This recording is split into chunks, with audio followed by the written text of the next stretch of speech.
welcome to Bowtie, sometimes called myself Ashley and Ed. Hello, Ed. Hello, oh, you've done it this week. You said hello, yes. Hello, Ash. How are you? Yeah, well, the thing is, sometimes I go good morning, Ed, or afternoon, Ed, and then I just realize it doesn't make any difference, does it? Because it depends No. when someone's watching it on YouTube. So, yeah, hello, Ed. We're also joined by the third Bowtie, Mr. Sylvester. Hello, Hello there. James. How are you doing? You okay? Yes, I'm very good, thank you. And now we're also joined by someone else who knows? I might have actually put a picture over their square to keep the suspense going. I think so. I think so. So, Ed, would you like to introduce our wonderful I guest will, today? yes.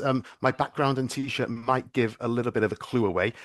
This week we are talking about the era of the 13th Doctor, and whereas I haven't got managed to get Jodie Whittaker, I have actually got the 13th Doctor on. This lady, you've probably seen her TikTok videos, her Instagram videos. This lady absolutely embodies everything that made the 13th Doctor so absolutely just brilliant. I'm really, really, really pleased we have Katie Haynes with us today. Morning, Katie. Morning. I'm gonna cry. Yay! I'm gonna cry. Thank you. I That does mean a lot because in everything I do, I I do try to carry her with me, and she has genuinely, we're gonna get real emotional right off the bat, but she has made me a better person in my moments of fear, in my moments of panic. When I'm able to focus, it comes down to, as Yaz wrote on her hand, WWTDD, what would the doctor do? And no matter how frightened or how much I might get in my head about certain things, she has given me this costume, and this doctor has given me a responsibility that I've got to live up to for myself. Otherwise, I'm not worthy of wearing it. It's more, it's going to sound, this is so, it's, it's, it has given me a second heart and a responsibility to be the person that the doctor would want me to be, and hopefully would be the person that the doctor would want to come on board their TARDIS. That is Oh, amazing. that's That's beautiful. brilliant. Thank you for sharing that. That's fantastic.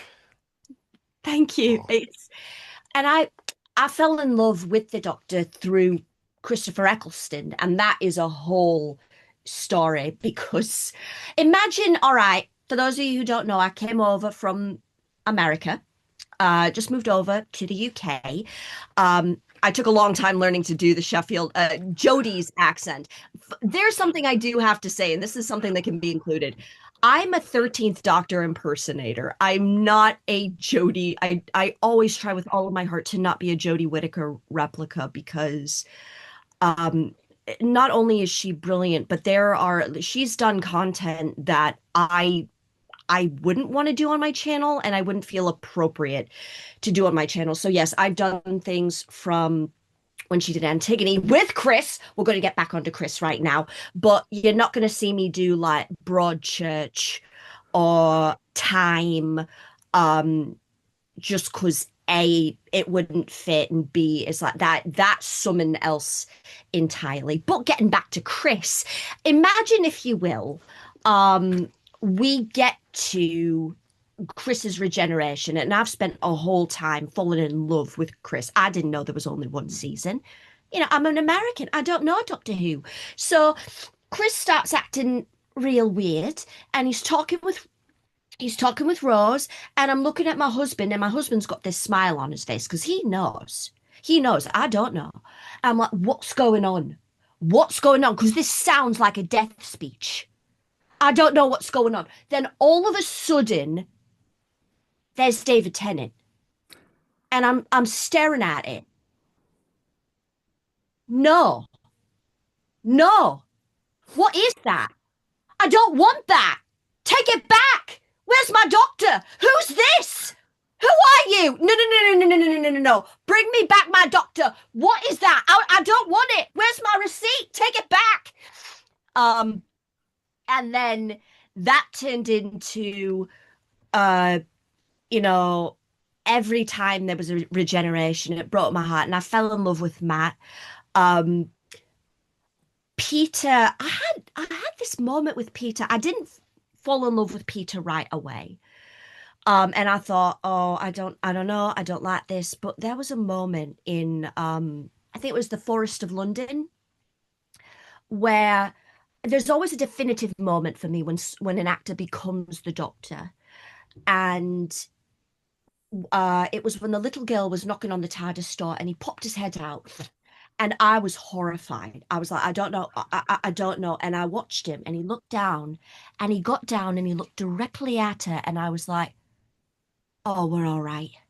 It's the Doctor, because how the Doctor interacts with children is who they are. Because the Doctor, I think the Doctor loves children more than adults, because children, they haven't learned how to hate, they haven't learned how to question, they haven't learned that things are hard. Nothing can stop a child when they really want to do something. I'm like, all right, we're good. And then I fell out of Doctor Who for a little bit. A lot of people don't know this. I fell out of Doctor Who. Um, but I remember so distinctly. And when Jodie Whittaker got announced, I was actually at a Supernatural con, because that was my hyperfixation at the moment. And I was standing in line to go into Jared and Jensen's panel. And my husband texted me, "Love, you're not going to believe this." And it says something that I'm in the middle of a Supernatural panel, and I stood up, and this was when we were going in, so nobody was talking, and I said, "Everyone, the new Doctor is a woman," and people were clapping and cheering. It was phenomenal, and I will never forget when Jodie did her during lockdown. She did the video from inside her closet, and that stayed with me. Oh, hi. This is an emergency transmission. If you're seeing this, the TARDIS must have detected an upsurge in psychological signals from somewhere in space and time. Basically, I think somebody somewhere might be a little bit worried. I'm actually just self-isolating, or as I like to call it, hiding from an army of Sontarans. But keep that to yourself. Now, here's what I do in any worrying situation. 1, remember, you will get through this, and things will be all right. Even if they look uncertain, even if you're worried, darkness never prevails. 2, tell jokes, even bad ones, especially bad ones. I am brilliant at bad ones. 3, be kind, even kinder than you were yesterday. And I know you were super kind yesterday. Look out for each other. You won't be the only one worried. Talking will help, sharing will help. Look out for your friends, your neighbours, people you hardly know, and family. Because in the end, we're all family. 4, listen to science and listen to doctors, right? They've got your back. 5, stay strong, stay positive. You've got this. And I will see you very soon. For whatever reason, that stayed with me. And it was so, I couldn't get it out of my head. So I'm like, and I was a cosplayer at the time. I'm like, all right, I'm going to get her costume. Second I put her costume on, I felt like me. I literally, and she has said it feels like a second skin, and it does, because for a long time I cosplayed blokes, I cosplayed guys, because she is the first female presenting character I've ever felt comfortable in, and I fell in love, and literally the rest is history. And I could go on to like talk about how my acting background played into it, and learning to do comfort videos, and that's what inspired me to learn to do the accent, and getting to doing audio dramas and being said, hey, we need someone to play the 13th Doctor for this, so can you do voiceover for this? I'm like, oh, sure, let's go for it. And it has literally given me a second heart and a new, like, I've got a day job. I'm hunting for work right now. I've got a day job and I've got a night job. Night job is being the 13th Doctor. That's absolutely awesome. So you said you were at a Supernatural convention when you found out. I'm going back, going back 9 years. I remember it being announced that on a Friday, it's going to be on Sunday during the tennis that the new Doctor is going to be announced. And I remember someone, and I didn't get the significance of this at the time, someone who must have known sent me a message through Twitter, as it was at the time, saying, "Have you watched Broadchurch?" I said, "Yeah." "Jodie Whittaker's a good actor, isn't she?" I said, "Yeah." And I didn't think anything of it. And then as soon as she was announced, it was like, oh, that's what he meant. And it's my first feeling was, if someone can play a grieving mother, they can play an ancient Time Lord, and she's going to be amazing. That actually, all right, in a weird way, that happened to me with in Tutu's finale, the reality war. I turned my phone off. I was actually at a pride parade. I turned my phone off, and when I turned my phone back on, the pop-up on my phone, it was constant messages of, "Are you all right?" And I did not put two and two together. And my husband texted me and said, "We got to watch it right now. Wherever you are, we got to watch it. Like, nothing else. I'm going to stream it for you." Because it was before I moved over to London. I said, "We're going to stream it." So imagine, if you will, I'm just like this. I'm on a train platform, and it gets to that moment in particular. And just imagine you're standing off to the side, and you literally hear a full-grown woman release a cry of pain and fall to her knees sobbing on a train platform. You would have thought I found out someone had just... I was so happy to see her again. I did not put two and two together. I was like... And there's a story about that. So have any of you blokes been to Gallifrey Cabaret? Oh no, no, No, but we God, have I want to. we have done a thing with Reece Conley we at a convention. Yeah. Gallifrey Cabaret, for those who don't know, it is a phenomenal cabaret, an LGBTQIA cabaret.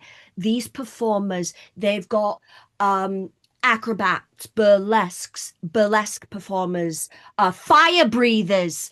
They have a little dog as Kane. It's brilliant. They've collected money for LGBTQIA charities, for Gaza or Rasa. They're phenomenal, and they're so inclusive. And when you go as a Doctor Who fan, there is just love. There is just love. There is just support. And they often get guests from the show. So the first time I went, we were in the upper seats, and I hear people cheering. And I look down, I'm like, "Oh, there's Katie Manning down there. Who's the bloke in the glasses?" "Oh, there's Russell T Davies sitting in the front row." And I went down to him. Now, I'm getting to this point. This was in December. I'll go down, and I'm just going to get a picture with him. And I go to stand next to him. He's like, "Come here, Doctor." And he gives me the biggest hug. I'm like, "I'm being hugged about Russell T Davies. What's going on? This is interesting." And I said to him, "I'm going to park my TARDIS outside your flat until we get that crossover." And he looked at me and said, "What crossover?" I said, "Myself and my 15th self."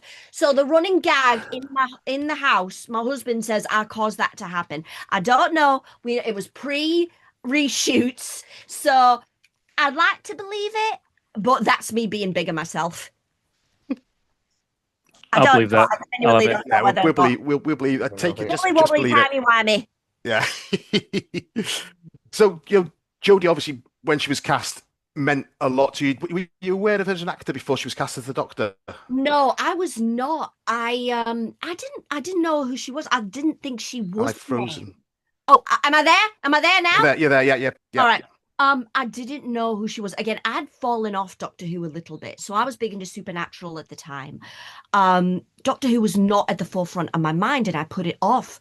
And then going back now and seeing the things that she's done, like once after we watched Doctor Who, I watched it in Adult Life Skills, which is phenomenal. Broadchurch, watched it in a lot of people forget Saint Trinians.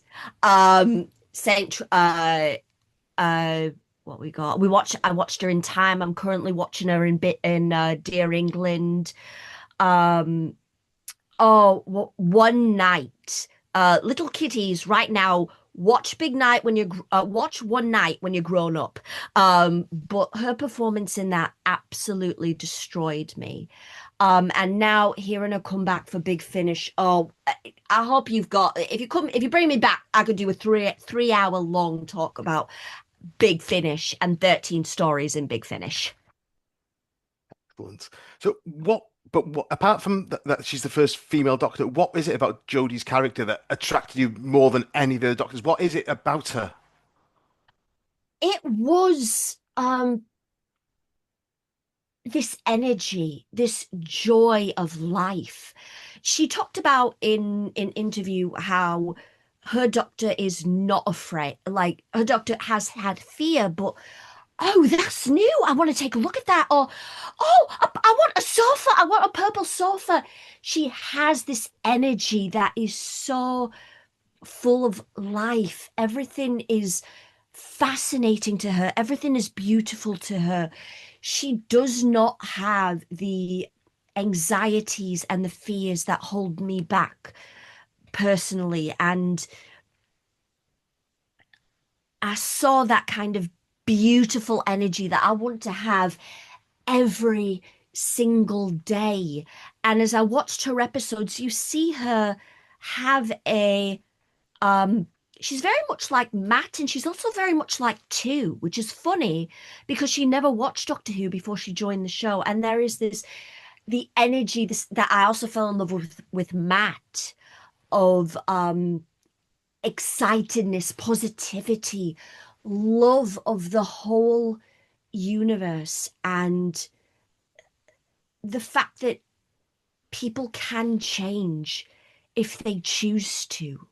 People can be better.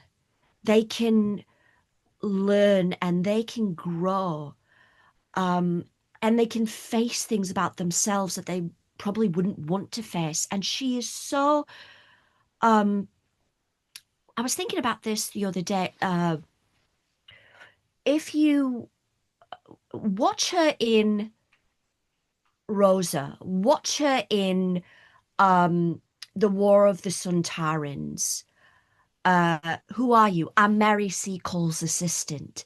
Her love of humanity, the way she looks at Rosa, the way she looks at Rosa when Rosa's taken off the bus is, I will never be as strong as Rosa Parks is. Her passion when she meets Nikola Tesla.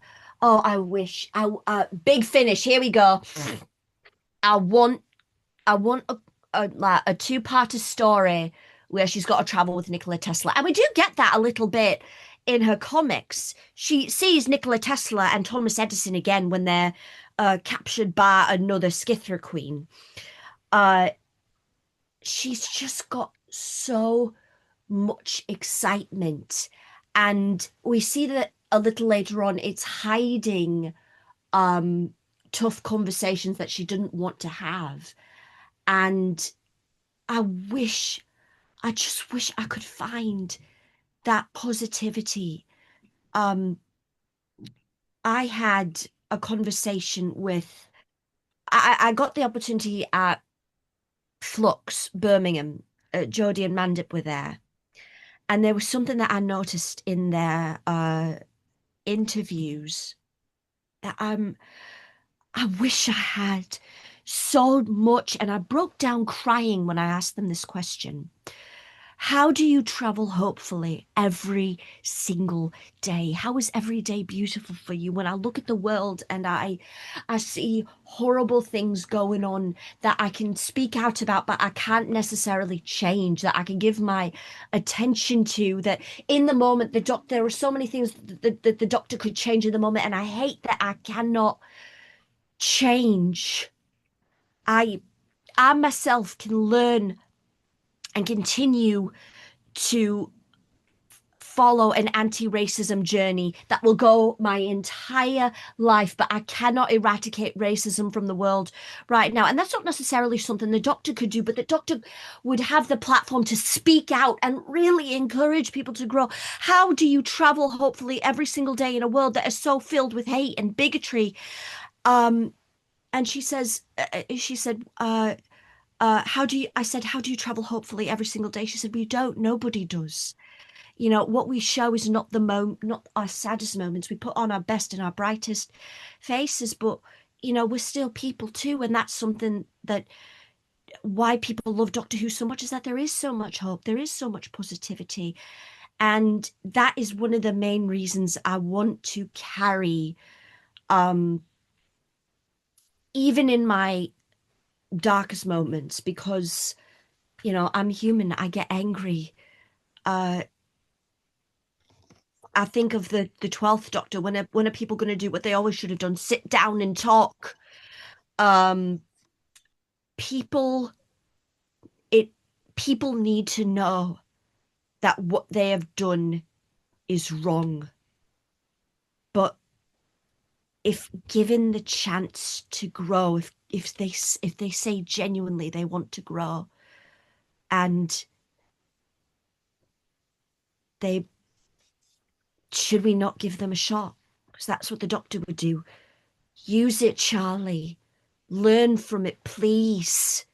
And there are things about Kublam that I could talk about. Like, I wish there was more emphasis on, maybe it was someone in the higher up as well as somebody who was working to change the system. And the book does that real well. The novelization of Kublam. Honestly, read the novelization of Kublam. It does so many things. And you know what? If you're a classic fan, read the novelization of Kublam. You'll really love that. But a big part about this doctor is her humanity and how she has imprinted on me. Have that courage, even in the face of fear. Be kind, even kinder than you were yesterday. That's maybe quite emotional. You're saying that. I'm going to be a bit of a joke. Sorry. But you said you see a lot of sort of Matt Smith and Troughton. I see a lot of Peter Davison in her. I see a lot because they're both very, very human, very jovial on the outside, but broken on the inside. I'm going to come to I watched it again yesterday in preparation. It's my absolute favorite episode of Doctor Who of all time. It Takes You Away. In that one, you get the jovial side of the Doctor, but you get the broken side as well. And it's very, very subtle. It's all in the acting. It's not signposted. It's all in her performance. Where she's talking to Hannah, and Hannah says, "My mother's died." And it's almost like she goes on autopilot. That must be very sad for you. And it's like there's nothing, she can't quite connect because she's not human. So she's got that. She's just saying it because that's what people say. It's like that scene with Graham when he opens up to her about having the cancer treatment, Right. and people see her as standoffish. I don't. It's because she's alien. It's because she can't. For me, she's not wired the same way as we are. Right. And I think it's interesting that you brought up that scene because I can see both sides of the argument on this one. I think for a lot of people, it's like, oh, that was standoffish or she took it as a joke. I did not see her taking it as a joke. I saw her as, I am this million-year-old being. I cannot comprehend what it must be for a human being to have to face something that could that either you survive through and then you go on and then it comes back or it takes your life or like that I don't understand that. It's not possible for me to. I would have liked in the end, I think I would have liked if she just said that but given him a hug. But I do believe when you watch her performance, she hates herself for not knowing what to say. She doesn't look at him. She focuses on him the entire time that he's talking about what it's like. But how's a Gallifreyan, how's a Time Lord gonna say, "Oh, I know what that's like"? No, you don't. How on earth? It's that silence of I don't know what to say. It goes back to there's the Doctor Emotional Humors. I don't know if you've seen, you may have seen Tom Baker's last story, Logopolis. No, I didn't Okay. see.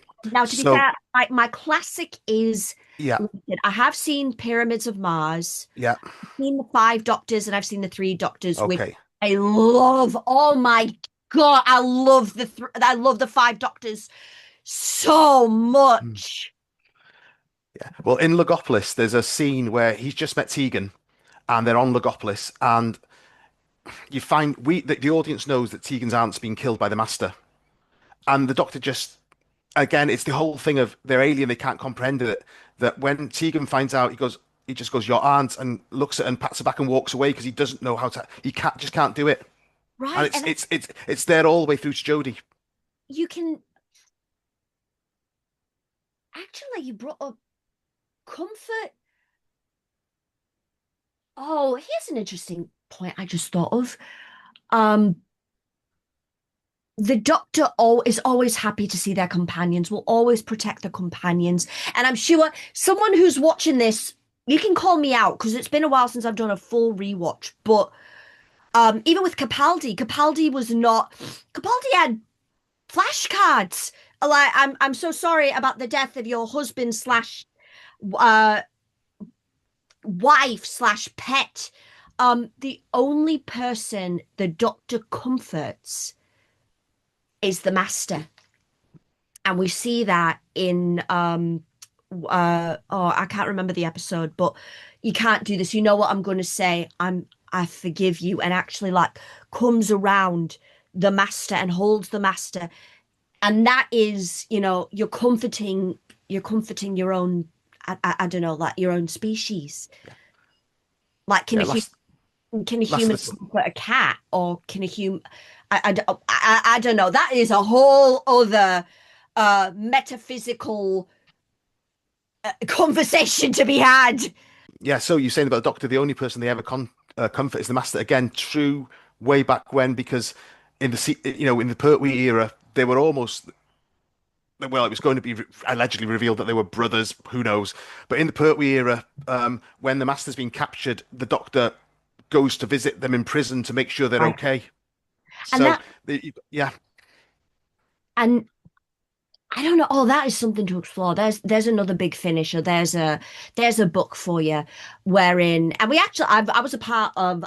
I did not write for the History Between Us, which was the Master Doctor fanzine, but I did write for More of the Universe, which was the Yasmin Khan 13th Doctor fanzine, and that was so much fun, exploring that. And there, I feel like slight tangent into shipping, but I'm of the belief there are personal ships that I love. Whatever ships you sail away. But I personally think there is one face that every Doctor, or whoever they are, falls in love with. And like for 15, that was Rogue. For 13, that was Yaz. For 4, that was Sarah Jane.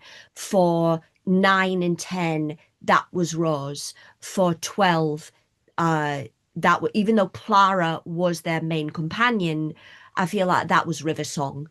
But the Doctors, whether you want to say, soulmate or companion, and I've got a ton of ships, but the love between the Doctor and the Master is so it is literally universally long. And I keep pointing out to people, in The Timeless Child, he could have killed her right then and there, but he didn't. He literally left her there because it's that sensation of, I know where you are. You cannot run away. I can always find you. I've got you.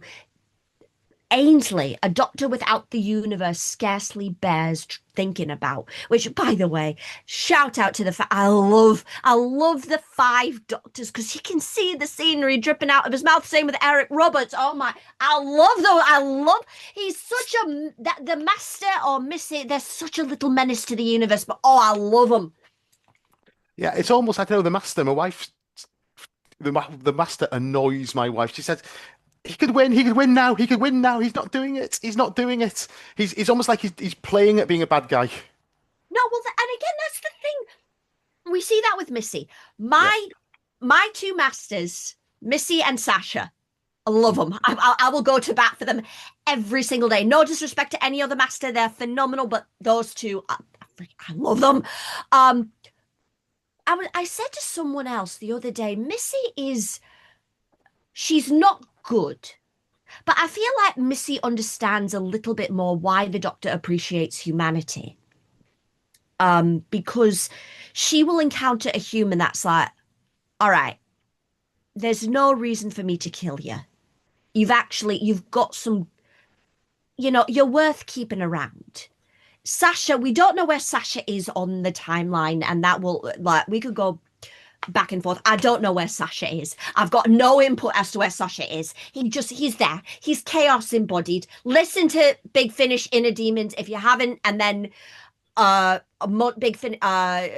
Call me master monsters. Call me master inner demons, and we literally see he's pure chaos. He's pure chaos. He doesn't care. He doesn't care whether you live or die. He blows up a planet. It was like I was bored. I mean, it makes sense. It makes sense. He's. I'm going off, but yeah, I don't think there's, he could destroy the universe, but once everything's gone, where's the fun in that? Destroy little bits around, have the Doctor come back. Yeah, that's fun. So episodes, three seasons, with a few specials on there. It's not nice to ask favorite episodes, but have you got any that you go to Jodie episodes? I've got a couple. Season 1, I've got 3. I've got It Takes You Away, because I just love You Are the Mad. When it's like she's looking at me saying, "You are the maddest, most beautiful thing I've ever experienced." And I haven't even scratched the surface. Hold on, got that as a tattoo. Oh, Yeah. oh. And the thing is, she knows she'll never scratch the surface. I wish that had been a 2-parter. I really do. I love, a lot of people don't like it, but I love the Saranga conundrum, because I love when she realizes, Astos says, you're stopping me from saving people. And she realizes, she's like, you're right. Of course you're right. And I saw that humanity in her. And I don't know why, something about that was just hit me smack in the gut. And then Witchfinders, because it's just so much fun.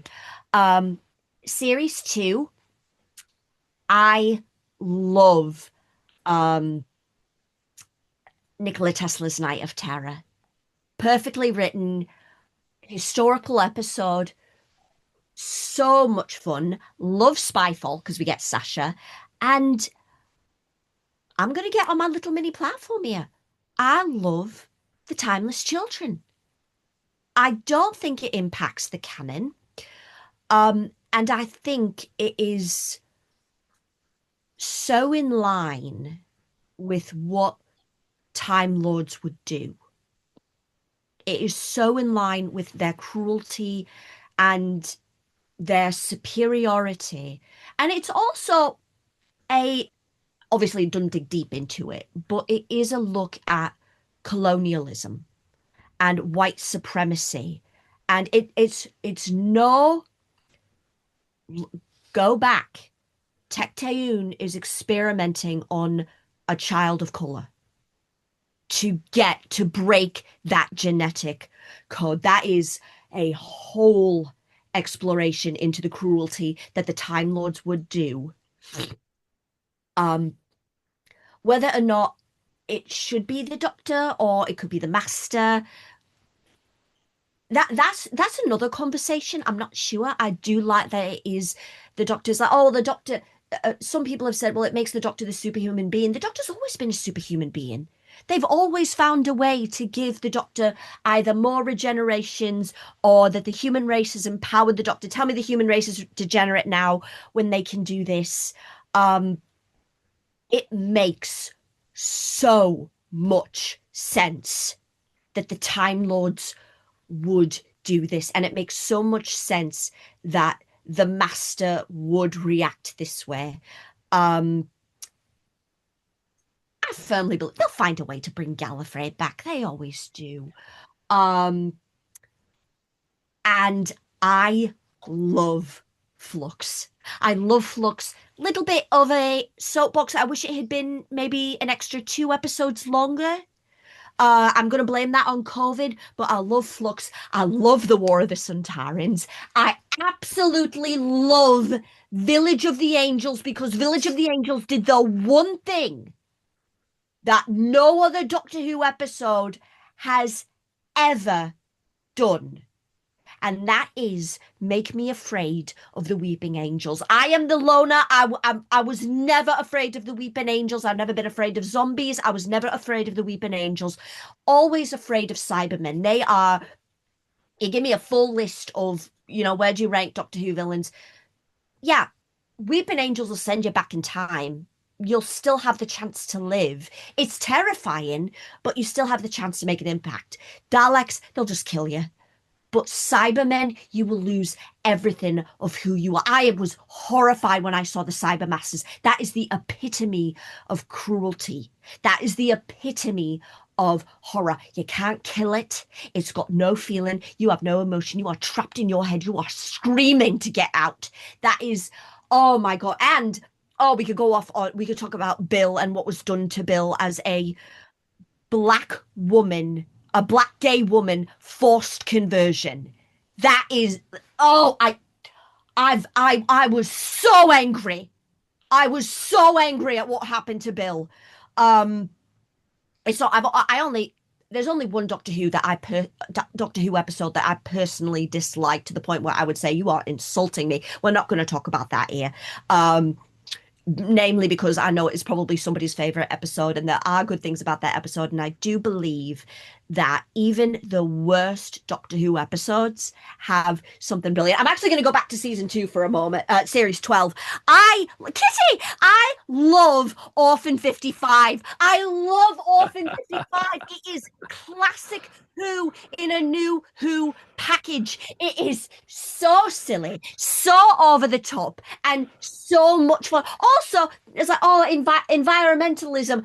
There is literally an episode of 7 talking about nuclear fallout.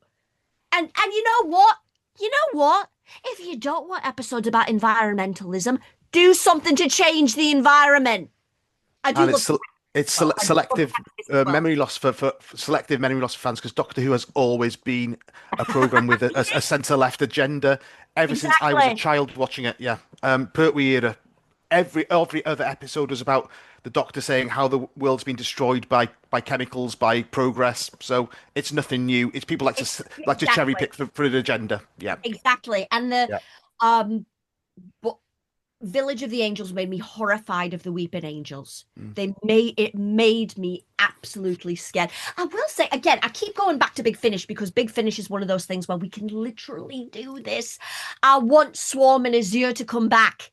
I loved Swarm and Azure. They were Disney villains. Come on, they were absolutely Renaissance era Disney villains. So bring them back for Joe, because I want to see Swarm interact with Joe more. I want Swarm. I don't know how you can't work it with the timeline, can you? Yeah, but it doesn't matter. You can. Continuity. Hand wave it. It'll be fine. Like, oh my God, they were so. I mean, literally, it's on the same lines as Ainsley Master. Watch them gnaw that scenery. Oh, it was so much fun. And actually, you can do so much with the Lupari. And we have to talk about now. I gave Dan so much crap. I love Dan. Don't get me wrong. John Bishop, if you're ever watching this, I will come to your show fully dressed like this, and we can have a long chat, and I'll bring you a can of soup. That is a promise. I gave Dan so much crap for the end, for the finale of Flux, because I'm like, how dare you? They were gonna have a moment. They were gonna talk. She was gonna tell Yaz everything, and you interrupted. Thanks a lot, Dan. Thanks a lot. But when I told you the scream I released on Have You Ever Told Her? Dan, I will buy you a new house. I will buy you a new house. Oh my God. And Mandip's performance. I've never told anyone, not even myself. And I wanted more, and I feel like we're getting more of that with Big Finish. There's a debate about should there have been a Thasmin kiss. And quite frankly, I see both sides. But I'm looking at this from the side of a fan and the side of the Doctor. The Doctor the Doctor will go on forever. The Doctor's forever cannot include Yaz. And the Doctor wants that forever to include Yaz. This Doctor, my Doctor, wants her forever to include Yaz. That cannot happen. But also, I'm a big fan fiction writer. I'm working on a couple of things right now, and I wrote something where Yaz said, "Why can't this Doctor open up?" And the character says, "I don't think the Doctor has ever fully opened up to anyone, not even River. Yes, the Doctor has been there for River, but this is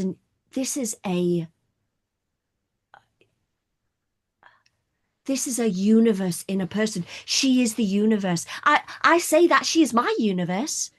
She's my second heart, but she is this universe. No matter the face, the Doctor is a universe and is endless. How can that being open up to fully open up?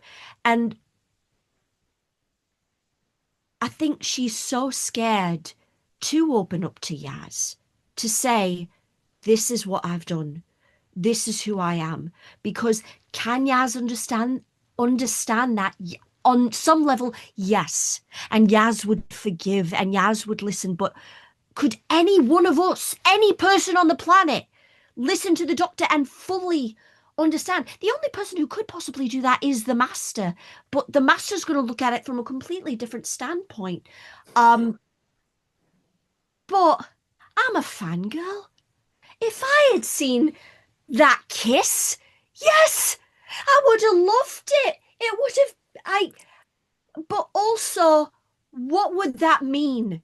Because the very second you say, I love you, the very second you bring a kiss in, it all changes. It cannot stay the same. There is so much behind that word. You cannot throw that word around. That's, yeah, absolutely awesome. Yeah.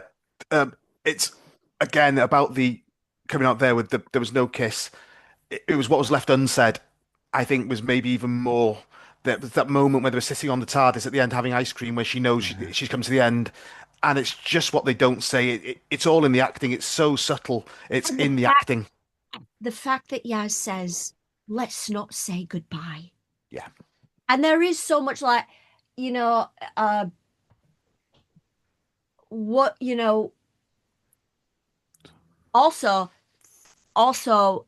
13 and 15 have done, and technically 14 have done what no other Doctor has done, which is get all their companions back safe and alive. Yeah.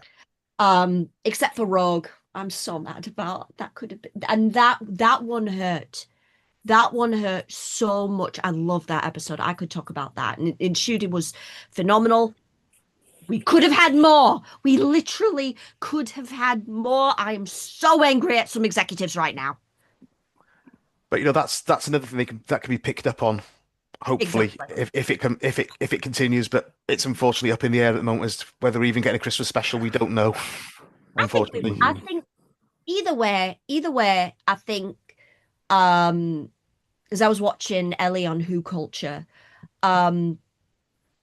we've still got tons of time before the Christmas special. But additionally, I think the BBC would be so foolish to let Doctor Who fall, because whether you are a classic fan or a new Who fan, it means so much. And the thing about Doctor Who that you can't necessarily say, I feel a little bit now. I don't know Star Trek. I don't dislike Star Trek. I'm just not a Star Trek fan. I need to get into it.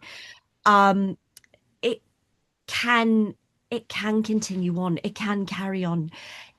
But the heart of it, or the hearts of it, I should say, is the Doctor will always change. The Doctor will always have a new face and new adventures, but the hearts of who they are will remain. And that is one thing Clara said to the Doctor: you're going to be very lonely now, and you're real bad at that. And Amy and Roy brought it up. The Doctor can't travel alone, because if the Doctor's got two hearts, one heart is a Time Lord, the other heart is a human. And you need humans to remind the Doctor, this is why I travel. This is what I do. Go back and watch An Unearthly Child. The first Doctor was going to kill that bloke, and it was a human who stopped him. And that was all on Barbara. I mean, Barbara humanized the Doctor. I mean, that's a well-written woman for 60 years ago. That's a really well-characterized, not just a cardboard cutout. She made the Doctor she made the Doctor become the Doctor we know. And I'm going to say, cannot, literally, no matter who you are, cannot talk about Doctor Who without Verity Lambert. Oh, absolutely. Yeah. My word. Most definitely. Our queen. You're a fan of Doctor Who? You owe a lot to Verity. Yeah. Absolutely. Verity. James, and anything? Delia. And Delia, yeah. Anything you want to add, James? I don't know how the hell can we add How can anything? we follow that? We can't. Katie, Well, that's the thing. You let me you're go. amazing. Here's the big problem. People will let me go off, and then I will do something either incredibly insane in a good way, or like I will just go off, and I'll get to the end. I'll ramble a little bit, but I'll get to the end, and someone will go, where do we go from there? How do I follow that? I'm not kidding you. I have done that in more times, both positive and negative, where I did it when I got my master's degree. No, not that kind, but I got my master's degree in digital communication and media arts. I went off on a tangent at a bloke in the classroom because he wouldn't listen to me, and he wasn't in the class. It was just somebody we brought in, and I gave him what for. Probably too much so for a guest lecturer. I gave him what for, and then another classmate said, can we just have her run the whole class? And I was like, I was so angry in the moment. I was letting off on that blog, but I was like, yeah, I've done that. So I don't know. Where do we go from here? Well, I'm going to talk about the future. So, all right. Hypothetical future where Katie Haynes is showrunner. Who do you cast as the Doctor? You can't have Jodie. Okay, I can't have Jodie. You can have Jodie as a cameo. You can have two Doctors. No problem. But who would be your Doctor? Have you got any actor in mind that you think they would be the greatest? There was one Doctor that I found who I've got to bring him up. This actor unfortunately passed away. But I've always had in mind. Hang on, I'm gonna grab my phone. Sorry, see my phone. And he was Chance Perdomo. He was Ambrose in The Chilling Adventures of Sabrina.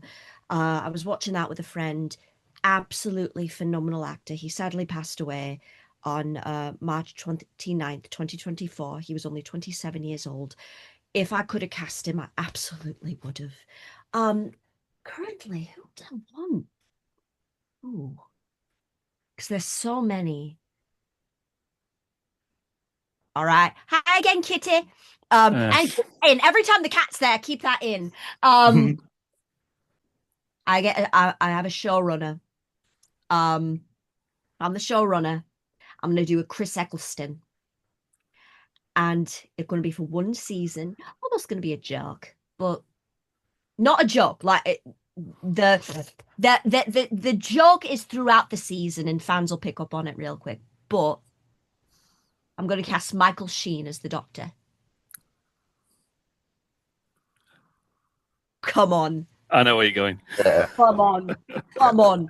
You cast Michael Sheen as the Doctor.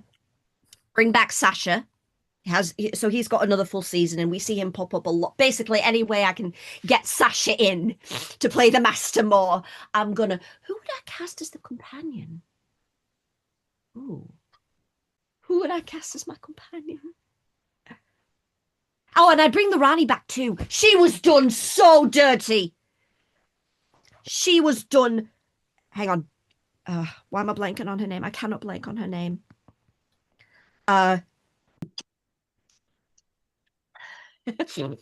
So, get Michael Sheen as the Doctor. I bring back Archie Punjabi and Sasha Dewan to play the Rani and the Master, and it's literally the three of them throughout the whole season causing chaos. I still need to figure out. Oh, and I'd bring back K9 too. I'd bring back K9 as well. I'd bring back K9, and for some way I can work in the David Tennant cameos because that's part of the overall joke. But I need to figure out who I would cast as my companion. But I know who I would get. I know who I would have some cameos. Like I would have Hannah Watermaker, and I'd have a sing. Idris Elba. I would have, who else would I have? Oh, there's so many. Oh, Maisie Adams. I'd get Maisie Adams on.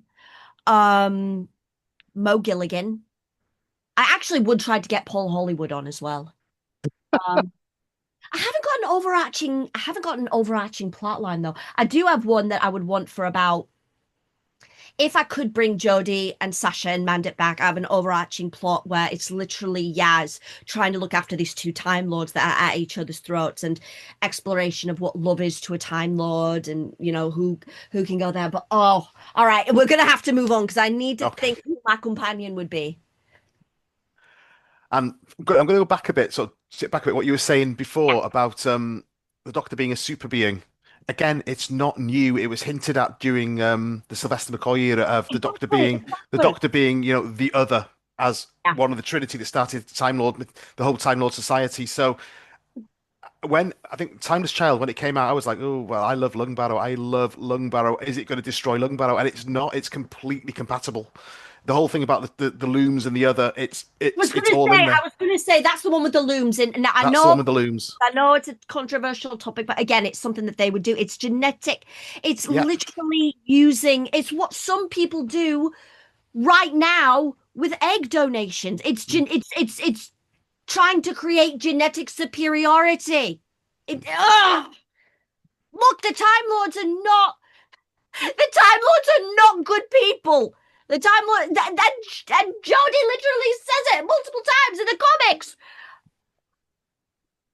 Yeah, the more you see of the Time Lords, the more sinister they are. The more they used to be these sort of godlike beings, but now they're just cruel bureaucrats. All my years of traveling, of facing off against power-mad conspirators, I should have stayed here. Decadent, degenerate, and rotten to the core. Oh, great Colin quotes. Good old Colin. Good old Colin. We love Colin. James, anything to add? I just think you're absolutely amazing, Casey. I think you're fantastic. We do. No, it's the whole. You're absolutely the very best of what the fans of the show is all about. It's just the joy from that iteration of that one character. And you know what's brilliant is 15, 16, 25,000 versions of this one character, and everything you feel and express about 13, someone's going to be feeling that about every one of them. Isn't it amazing? We've got this one character that just inspires all of this joy, and you know what? Yeah, helps you feel seen. And a lot of us in the fandom, we're all kind of awkward, quite possibly neurospicy or misfitting in some way. And it's hard to look around the world, look around fiction, and see someone who makes you feel, God, that person gets me. They're just like me. And yeah, I think it's clear what the 13th Doctor means to you. I think your passion, your joy, it's just been an absolute pleasure to sit here and listen to you. I could do it all day. Yeah. One thing that there's something that I wrote that I keep with me. And I got the opportunity. My friend Ben has written a script, and he purposefully put this line in for the Doctor to say, and I actually broke down crying when I said it as the Doctor, which is keep the light alive. And that can be anything, but it can be keep your passion alive, keep your courage alive, keep your hope alive. But the way I feel about 13 is the way someone's going to feel about 6, is the way someone's going to feel about 15, is the way someone's going to feel about the Fugitive Doctor. When you cosplay your Doctor, however you do it, when you write for your Doctor, when you voice act, when you think about them and they give you that light, keep it alive. And that's why when someone says to me, you know, I personally didn't enjoy 13, but you know, I respect what you do. I respect what you do, and I respect the actors. It's all right if you don't. It's all right if you don't like a Doctor. It's all right if you don't like an era. It's not all right to spread hate. That's the thing. Spread kindness. Do what your Doctor would do. You don't have to love what I love, but scroll on. Don't comment. Respect.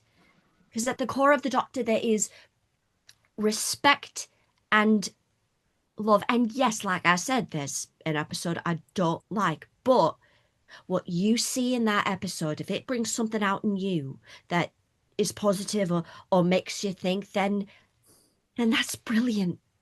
Then that's brilliant. Again, be kind, spread love, spread the light of your Doctor, however you do it. Do what you can to stand up to hate. Do what you can to challenge yourself. And that's something I'm not perfect at all, and I am still dropping the accent for a moment because I need to be honest about this. I'm not perfect at all. A lot of people will see me and think, oh, she's got everything together. I don't. I am going to make mistakes, whether I don't want to, but you have to keep going and keep fighting and keep standing up for what is right, and to stand up for people whose voices are being silenced or whose rights are being challenged. You know, standing up against white supremacy, standing up for the LGBTQIA community, challenging yourself to learn things that might make you uncomfortable. That's what the Doctor would do. So, and the days I fall short, because there are days I fall short. Everyone's going to have days where they fall short. What can you do tomorrow or even now to keep the light alive? I really do think some people have said, I don't know where that comes from. I don't know where it comes from. So people have said, are you the Doctor? I'm like, not that I know. Who knows? Division is sneaky. Division is sneaky. You know, you're saying that there, are you the Doctor? You may not be Jodie, as I said at the beginning, you're not Jodie Whittaker, but you are the 13th Doctor. You are everything that made that character so utterly wonderful. And you won't know how grateful myself, James, and Ash are for you coming on today and sharing with us so much. You've been one of the best guests we've ever had. Thank you so, so much, Katie. I will say another thing that I want for the future. I want more Big Finish. I want more comic. If you have you blokes read the? Oh wait, Ashley, I owe you something. Don't go anywhere. Don't go anywhere. I gotta find it. Where did I put it? Oh God. Where did I put it? Come on. Put it somewhere. Where'd it go? Hang on. Where is it? I know I got it somewhere. Ah, here we are. So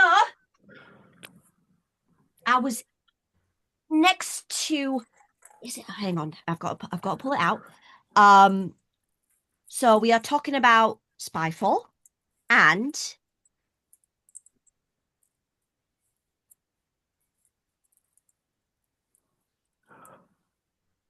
Wow. Oh. Maybe you can teach me how to tie a bow tie one day. Oh my lord. Wow. You have I just like become Katie, you've just become the honorary fourth bow tie. Yes, absolutely. A bow tie. I've got a bow tie that I use for my spy fall. I can't even tie a tie. Yeah, so I've got my poor husband. If you are to look at our closet, you know whose is whose. But here I've got. So I took a time to do the Doctor Master look. I need to make it clear. Where is it? Come on, you block. All right. So I've got all this. So this is the part of it. The tie is already tied. And that is by time and space. I had to find. I'm like, I've got to find the one that he used. Which, by the way, we didn't get enough of Jodie in that outfit. We did not get enough of Jodie in that outfit. That outfit was incredible. Also, there's like a phenomenal bit of where was that? Oh, also, why? Okay. Two things that were cut. Why didn't we see the master like going through the wardrobe and like picking out all the stuff that he wanted? And why did we cut the bit where he snogs the lone Cyberman? Because that exists. Also, why does it? I didn't know that. It does. Major shout out to Who Knew, because they were interviewing Jamie Magnus Stone, who directed.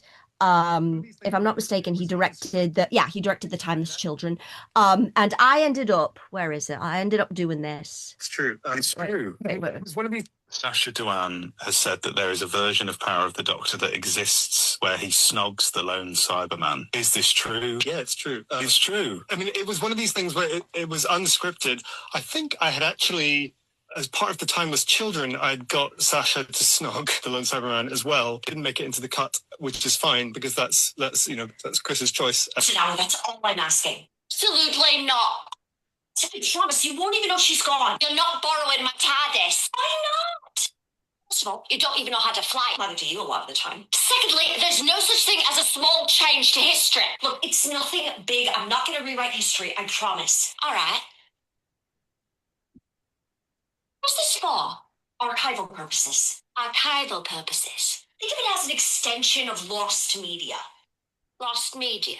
I used her to go talk to someone to convince someone to put something back into a piece of media that was missing before. And literally it wouldn't change anything. Like nobody would know the difference. It would be completely the same. This doesn't have anything to do with your master fascination, does it? No. You need help. Sacha Dhawan. So yeah, that exists. I love it. Amazing. Oh, Well, dear. I don't even know. Wow. Honestly. Yeah. Should we do the outros, Ash? Well, I was going to say, how do I even do an outro after Yeah, that? we can't, can we? Fair, We can't this follow. one, We can't follow you. I always tend to finish on the phrase on that bombshell, but it doesn't feel appropriate. But I'll probably still do it anyway. So, you're Katie, you're incredible. You're speaking with you, well, listening to you this morning has been very inspiring. And actually, before we came on, I've had a long week. It's been a bit tiring. I was like, oh, I'll have 2 or 3 coffees this morning. I was like, you still didn't do it for me. And now we're with Katie, and I'm up for it. I'm going. The energy. You know what? Have incredible. Me back on. Have me back Anytime. on. And we go. No. Here's what we do. Full cosplay. 4 of us in Disneyland, Paris, for a day. I promise you. You will never need coffee again, and also you'll never have me back on the podcast again. oh my God. I also have this whole setup of how, all right, I've done this before. I'm going to do it again within a few minutes. Think about it. You have Epcot.